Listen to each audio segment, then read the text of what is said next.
Hello అండి, నమస్తే. Welcome to విజయ మా ఊరు ఆడియో బుక్స్ ఛానల్. నేను విజయలక్ష్మిని. ఫ్రెండ్స్, కథా స్రవంతిలో మరో చక్కటి కథతో మళ్ళీ మీ ముందుకు వచ్చానండి. ఈరోజు మీకు వినిపిస్తున్న కథ అమూల్య సంపద. ప్రముఖ రచయిత శ్రీ విరించి గారి కథ. ఈ కథ చిత్ర మాసపత్రిక జూన్ 2010లో ప్రచురించబడిన కథ. సో మరిప్పుడు మీకోసం ప్రముఖ రచయిత శ్రీ విరించి గారు రచించిన అమూల్య సంపద కథ ఆడియో.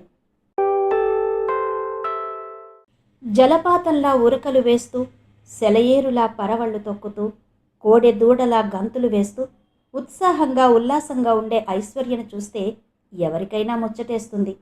అందానికి నిర్వచనం ఐశ్వర్య అంటే అతిశయోక్తి కాదు. అసలు ఐశ్వర్య పుట్టాకే ఆ ఇంటికి ఆ ఊరికి లక్ష్మీ కళ వచ్చింది. తండ్రి పరశురామయ్యకు దాయాదుల గొడవలతో కోర్టు కేసుల్లో ఉన్న 25 ఎకరాల మాగాణిపై తీర్పు అనుకూలంగా వచ్చింది. ఆ ఊరికి చాలా కాలంగా ఊరిస్తున్న కాకినాడ కోటిపల్లి రైల్వే లైన్ ఐశ్వర్య పుట్టాకే శాంక్షన్ అయింది. పూటకు 25 విస్తర్లు లేచే ఆ ఇంట్లో ఐశ్వర్య మాటే వేదం. తాత, బామ్మ, చిన్నాన్నలు, పిన్నులు, వాళ్ళ పిల్లలు, పెళ్ళయి మొగుడు పోయిన మేనత్త, వాళ్ళ పిల్లలు కలిసి ఓ 25 మంది. 4 పాలేర్లు, 4 గేదెలు, 2 ఆవులు కూడా ఆ కుటుంబ సభ్యులే. అది సుందర గోదావరి తీర గ్రామం కోటిపల్లి. ఆ ఊరి పక్క నుంచి పారే గోదావరి, ఊరి మధ్య సోమగుండం అనే ఆలయ కోనేరు, ఆ వెనుక పంట కాలువ జల సంపదకు పుట్టిల్లనిపిస్తుంది.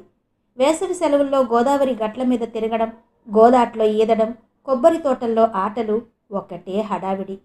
కాకినాడ జేఎన్టీయూలో సీట్ రావడంతో ఐశ్వర్య రోజూ తాతగారి కారులో వెళ్ళొస్తోంది.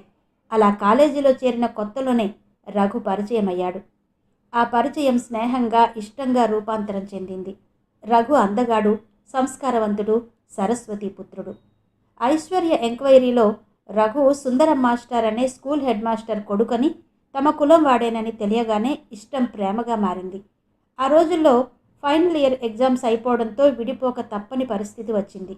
ఐశ్వర్య మనసులో లేదు. ఇప్పట్లా రోజు కలుసుకుని ఊసులాడుకునే అవకాశం ఇక ముందుండదు. ఎంత సెల్ ఫోన్స్ ఉన్నా ఇంట్లో అంతమంది జనాభా ముందు మనసారా మాట్లాడుకోవడం అనే ప్రశ్నే లేదు. ఏం చెయ్యాలి? మనసు బాధగా మూలుగుతోంది. ఐశ్వర్య, రఘు పలకరింపుతో ఈ లోకంలోకి వచ్చింది. ఐశ్వర్య కళ్ళు వర్షించడానికి సిద్ధంగా ఉన్న మేఘాల్లా ఉన్నాయి. చ, ఏంటిది చిన్నపిల్లలా అన్నాడు. నిన్నొదిలి నేనుండలేను రఘు అంది బేలగా. నేనుండగలనా అన్నాడు రఘు. అందుకే నేనొకటి ఆలోచించాను రఘు, పెద్దవాళ్లకు చెప్పి ఆశీర్వచనం తీసుకుందాం అంది ఐశ్వర్య. ఒప్పుకోకపోతే? ఒప్పిద్దాం. మా ఇంట్లో నా మాటే వేదం, నాకు సమస్య లేదు. కానీ మీ ఇంట్లో అంది ఐశ్వర్య అనుమానంగా. మా నాన్నగారితో ప్రాబ్లం లేదు, చిక్కల్లా మా అమ్మతోనే. అయినా నో ప్రాబ్లం, నిన్ను పెళ్లి చేసుకుని తీరుతా, ఓకే అన్నాడు దృఢంగా. ఇక వాళ్లకు ఎవరైనా చూస్తారన్న భయం లేదు. వాళ్ళు ఖచ్చితమైన ఓ నిర్ణయానికి వచ్చారు. ప్రపంచాన్ని ఎదిరించే ధైర్యం వాళ్ల గుండెల్లో నిండుగా ఉంది. రఘు దృఢంగా ఐశ్వర్య చేతిలో చెయ్యి వేశాడు. ఐశ్వర్య రఘు చేతిని మృదువుగా నొక్కి వదిలింది. రేపు ఏకాదశి, మంచిది. రేపు నేను మీ ఇంటికి వస్తాను. ఈ లోపలే మీ పెద్దవాళ్లకు చెప్పి ఉంచు అన్నాడు రఘు. రేపా? ఏ, రేపటిదాకా ఆగలేవా అన్నాడు రఘు చిలిపిగా. నేనన్నది అంత వెంటనేనా అని. ఆలస్యం అమృతం విషం. ఓకే, ఈరోజు రాత్రే మా డాడీ వాళ్లకు చెప్తాను. రేపు ఉదయం 10 రావాలి అంది. ఐశ్వర్య వాళ్ళ కారు రావడంతో బై రఘు అంటూ కారెక్కింది. రాత్రి భోజనాలు అవగానే తండ్రి పరశురామయ్య పక్కలో చేరింది ఐశ్వర్య. కూతురికి ఇంజనీరింగ్ అయిపోవచ్చిన ఆయన దృష్టిలో పసిపిల్లే. బోసినవ్వుల ఐశ్వర్య, బొందులాగుల ఐశ్వర్యగా, పట్టుపరికిణీల ఐశ్వర్యగా, పంజాబీ డ్రెస్ల ఐశ్వర్యగా మారిన ఆయన తన కన్న తల్లి ఐశ్వర్యాంబికగానే భావిస్తారు. భార్య ఐశ్వర్య చిన్నప్పుడే పోయిన తల్లి తండ్రి తనే అయ్యాడు. ఎప్పుడేమడిగినా ఆయన కాదనలేదు.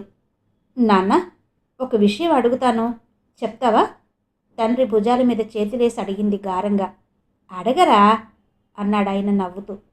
నీ పెంపకం మీద నీకు నమ్మకం ఉందా నాన్న? 100% నీ కూతురు ఎప్పుడూ తప్పు చెయ్యదు కదూ? నిస్సందేహంగా. నీ కూతురి కోర్కెలు సమంజసమైనవే కదూ? ఖచ్చితంగా. మరి మరి ఏమిట్రా, నువ్వేం అడగదలుచుకున్నావు? డైరెక్ట్గా అడగరా అన్నారాయన. ఎవరైనా తప్పు చేస్తారు కానీ తన కూతురు కలలో కూడా తప్పు చెయ్యదు అన్నది అతని భావన. నేను రఘుని ప్రేమించా. వాళ్ళది కూడా మన కులమే. నీకు నీ కూతురి మీద ఉన్న నమ్మకాన్ని ఏనాడు వమ్ము చెయ్యను. ఆ ధైర్యంతోనే రఘుని రేపు రమ్మన్నాను నాన్న. నీకు నచ్చితేనే పెళ్లి చేసుకుంటాను. నీ ఆశీర్వచనం లేకపోతే చేసుకోను.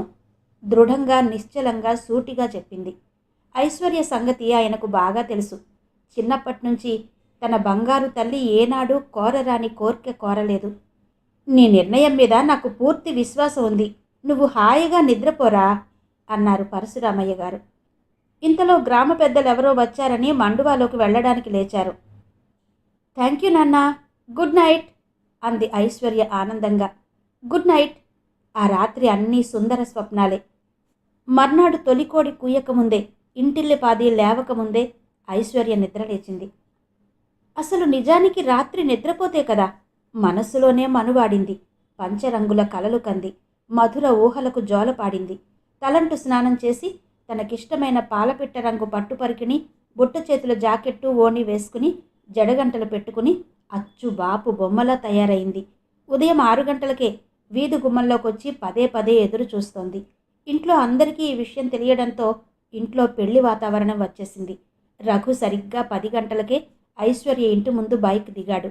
లంకంతా ఆ ఇల్లు చూస్తూనే కేవలం 2 బెడ్రూమ్లు, హాలు, కిచెన్తో ఉన్న తన చిన్న ఇల్లు జ్ఞాపకం వచ్చింది. తన తండ్రి జీవితమంతా కష్టపడి కష్టార్జితానికి అప్పులు కలిపి కట్టిన ఇల్లది. ఐశ్వర్య తనింట్లో ఒక్కరోజైనా ఉండగలదా?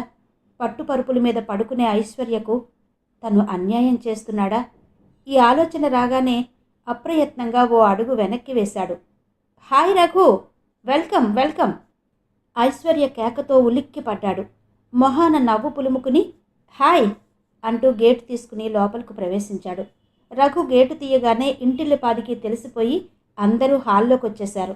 పరశురామయ్య గారు కుర్చీలో కూర్చుని ఉన్నారు. మా నాన్నగారు. నాన్న, ఈయన నేను చెప్పానే రఘు అంటూ ఐశ్వర్య పరిచయం చేసింది. నమస్కారం సార్ అన్నాడు రఘు వినయంగా. రా బాబు, కూర్చో అన్నారు. రఘు కూర్చున్నాడు. కుశల ప్రశ్నలయ్యాక పరశురామయ్య గారు రఘు కుటుంబ విషయాలు అడిగారు. మా నాన్నగారి పేరు సుందర్రావు గారండి. సుందరం మాస్టర్ అంటే ఎవరైనా చెప్తారు. మా అమ్మ నాన్నలకు నేను, మా అక్కకి పెళ్ళయింది. మాకు చిన్న ఇల్లుంది. మొన్న క్యాంపస్ సెలక్షన్స్లో ఐశ్వర్యతో పాటు నాకు విప్రోలో సెలక్షన్ వచ్చింది. మీ నాన్నగారికి అన్నదమ్ములు ఎంతమంది? మీ తాతగారు, బామ్మగారు వగైరా? మా నాన్నగారు వాళ్ళు 4 అన్నదమ్ములు సార్. అందరూ తలో ఊళ్ళో ఉన్నారు. మా తాతగారు కాలం చేశారు. బామ్మగారు? రఘు నీళ్లు నమిలాడు. ఆవిడ మాతో ఉండరండి అన్నాడు. అంటే పెద్ద కొడుకైన మీ ఫాదర్ దగ్గర ఉండకుండా వేరే మీ చిన్నాన్న దగ్గర ఉంటున్నారా? పరశురామయ్య గారు యథాలాపంగా అడిగారు. మా చిన్నాన్నలు తలో 3 నెలలు చూస్తారండి. మిగతా మా నాన్నగారి వంతు 3 నెలలు వృద్ధుల ఆశ్రమంలో ఉంటారు. నెమ్మదిగా గిల్టీగా ఫీల్ అవుతూ చెప్పాడు రఘు. పరశురామయ్య గారు ఆశ్చర్యపోయారు. ఏ, ఆ 3 నెలలు మీ నాన్నగారు చూడ్డానికి ఏంటి ఇబ్బంది అన్నారు కొంచెం కటువుగా. ఆయన స్వరంలో మార్పును రఘు గ్రహించాడు. మా అమ్మగారికి ఆవిడకు పడదండి అన్నాడు ఏదో సర్ది చెప్పాలని. కన్న తల్లికి సంవత్సరానికి 3 నెలలు కూడు పెట్టలేని దయలేని పుత్రుడు నీ తండ్రి. అత్తగారి పొడగిట్టని గడసరి నీ తల్లి. వారిద్దరి రక్తం పంచుకు పుట్టిన బిడ్డవు నువ్వు. మీరు నా కూతురుకు మాత్రం అన్నం పెడతారని నమ్మకమేంటి? నిన్ను చేసుకుంటే నా కూతురు సుఖపడుతుందన్న భరోసా ఏది? ఆయన స్వరం చాలా తీవ్రంగా ఉంది. రఘు బేలగా ఐశ్వర్య కేసు చూశాడు. అనుకోకుండా సంభాషణ దారి మళ్లడంతో ఐశ్వర్యకేం చెయ్యాలో ఏం చెప్పాలో అర్థం కాలేదు. ఎలాగైనా రఘును రక్షించాలి, లేకపోతే నాన్న అంగీకరించేటట్టు లేరు. పెద్దల అనుమతి ఆశీర్వచనం లేని పెళ్ళి తనకిష్టం లేదు. రఘు కోసం పుట్టినప్పటి నుండి తనని కంటికి రెప్పలా చూసుకునే ఇంతమంది ఆత్మీయులను వదులుకోలేదు. నాన్న, మీరన్నది పూర్తిగా సమంజసం. తల్లికి కూడు పెట్టక వృద్ధాప్యంలో ఆశ్రమంలో వదిలేసిన పెద్ద మనిషి ఉన్న చోట నేనుండలేను. అలా అని వాళ్ల కడుపును పుట్టిన పాపానికి రఘుని వదులుకోలేను. దీనికి ఏదైనా పరిష్కారం ఆలోచిద్దాం నాన్న అంది ఐశ్వర్య మధ్య మార్గంగా. పరశురామయ్య కొంచెం మెత్తపడ్డాడు. తన కూతురు తన అభిప్రాయం గౌరవించినందుకు. రఘు కూడా సంతోషించాడు. ఐశ్వర్య తనను వదులుకోవడానికి ఇష్టపడనందుకు. మధ్య మార్గంగా ఐశ్వర్య ఓ పరిష్కారాన్ని ప్రతిపాదించింది. ఓ 10 నిమిషాల తర్జన భర్జన తర్వాత పరశురామయ్య గారు, రఘు ఏకగ్రీవంగా ఆమోదించారు. సుందరం మాస్టర్కి భార్య సుబ్బలక్ష్మికి మహా ఆనందంగా ఉంది. బాగా డబ్బున్న అందమైన కోడలొచ్చినందుకు. ఐశ్వర్య పుట్టింటి నుంచి వంటింటి సామాన్ల దగ్గర నుంచి వెన్న కారు దాకా అన్నీ పట్టుకొచ్చింది. అత్తమామలు కొత్త కోడలంటే అగ్గగ్గలాడిపోతున్నారు.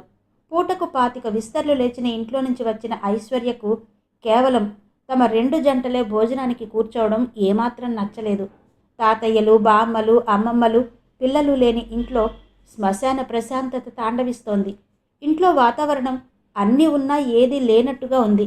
తమకు పోస్టింగ్ ఆర్డర్ వచ్చేలోగా ఈ ఇంటిని ఓ ఆర్డర్లో పెట్టాలి. ఐశ్వర్య ఆలోచిస్తోంది.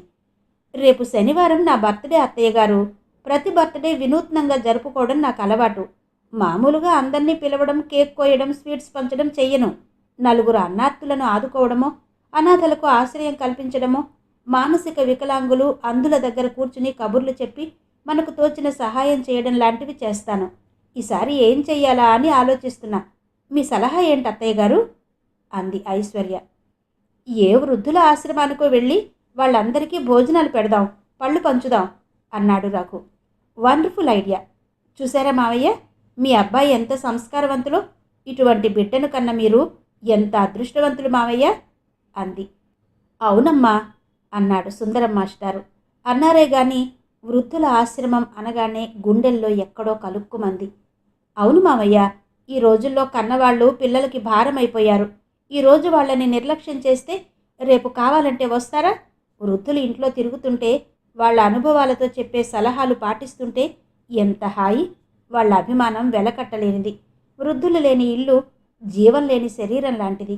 మన కోసం వాళ్ళు ఎన్నో త్యాగాలు చేసి మన కాలిలో ముళ్ళు గుచ్చుకుంటే వాళ్ళ గుండెల్లో గుణపం గుచ్చుకున్నట్టు భావించే తల్లిదండ్రులు లేని లోటు తీర్చలేనిది. అవునా మావయ్య అంది ఐశ్వర్య ప్రతి మాటకు అత్తమామల రియాక్షన్ పరిశీలిస్తూ. గొంతులో పచ్చి వెలక్కాయ పడ్డట్టు కక్కలేక మింగలేక అవునమ్మా అవునమ్మా అన్నారు వాళ్ళు. తండ్రి అసమర్థత, తల్లి గయ్యాళితనం తనకు బాగా తెలుసు. ఈ ముసల్ది చస్తే గాని నాకు మనశ్శాంతి లేదు. ఈవిడింట్లో ఉంటే నేను పచ్చి మంచినీళ్ళు ముట్టను. అడ్డమైన వాళ్లకు వండి పెట్టడానికి నేనేం పని మనిషిని కాను. ఇక్కడ ఇష్టటేం లేదు అని అమ్మ గొడవ చేయడం, నాన్న బ్రతిమాలడం రోజు జరిగే ఫార్స్. అమ్మకు ఎదురు చెప్పలేకే బామ్మగారిని నాన్న ఆశ్రమంలో చేర్పించాడు. అందుకు నాన్న ఎంతో గిల్టీ ఫీల్ అవుతూనే ఉంటాడు. రేపు ఉదయం మనం ఆశ్రమానికి వెళ్తున్నాం, ఓకే అంది ఐశ్వర్య.